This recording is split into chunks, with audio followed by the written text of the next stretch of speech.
So, next topic, which is quadratic function, grade 9, first quarter.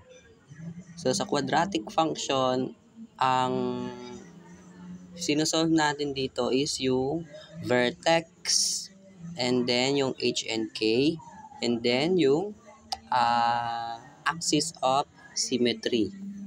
Which is itong example na to, ito ay tawag dito is general form. Transform natin to into vertex form. So mamaya makikita nyo kung pag na-transform na natin yan into vertex form. So kung natatandaan nyo pa yung topic na completing the square, ganun lang din yung gagawin dyan. So copy lang natin, y is equals to x squared plus 4x, and then maglalagay tayo ng positive and then line. And then move natin to plus 3. Dito naman sa kabila, negative and then line. And then ano yung ilalagay dyan? Katulad lang din sa completing the square, yung formula. I-perfect square trinomial natin yan, b over 2 squared. And then yung b natin dito is 4. So 4 over 2 squared. 4 divides 2 is 2 squared. And then 2 squared, that is 2 times 2, which is 4. Ayan yung ilalagay natin sa dalawang line. So 4 and 4. And then ito naman, i-transform natin into square of binomial. So y is equals to x plus 2.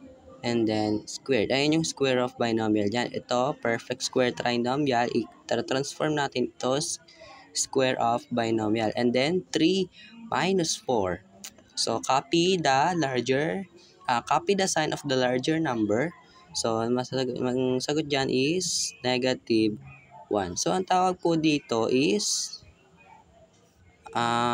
vertex form. Now, let's get the value of h. Ito lang din yon. Kung ito ay positive 2, magiging value ng h ay negative 2. And then yung k natin, ito yon, negative 1.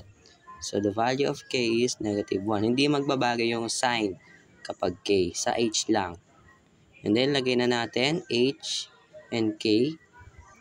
H natin dito is negative 2. And then k natin is negative 1. And then the axis of symmetry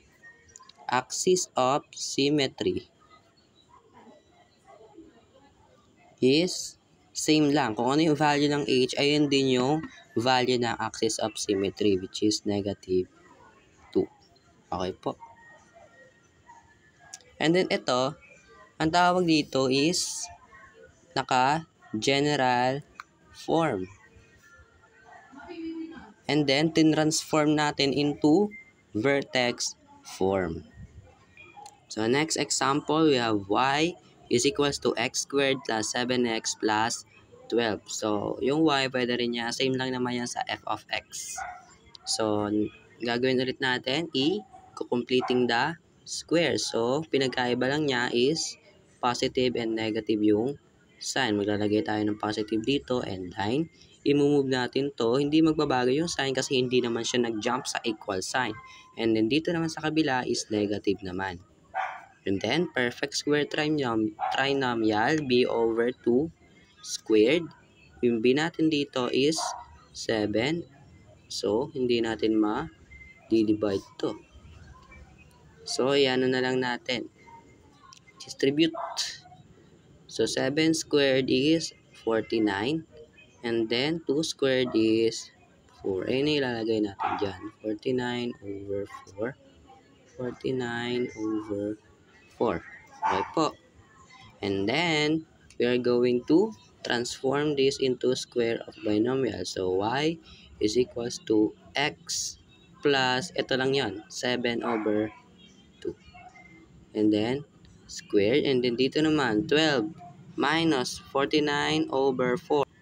So, 12 minus 49 over 4. Pwede natin i-multiply na to. So, magiging 12 times 4. 12 times 4, that is 48 minus 49. 9. And then, yung denominator nila, same na siyang 4. And then, since they are same denominator, focus na tayo sa numerator. 48 minus 49, that is negative 1 over 4. So, ayan na ilalagay natin dito. Negative 1 over 4. And then, get the value of h, k, and then the axis of symmetry. So, h natin, ito yon 7 over 2. Kung ito ay positive, magiging negative lang siya. So, negative 7 over 2. So, the value of h is negative 7 over 2. And then yung k, ito lang yon negative 1/4. Di magbabago yung sign. And then sa axis of symmetry, so what is the value of axis of symmetry? Yun lang din yon yung value ng h. Yun lang din sa axis of symmetry. So, negative 7 over 2. So, ganyan lang po mag-solve ng quadratic function general form into vertex form. Sa next topic, gagawin naman natin is vertex form to transform into general form. And then, next naman topic is solving for h and k using the formula. Thank you.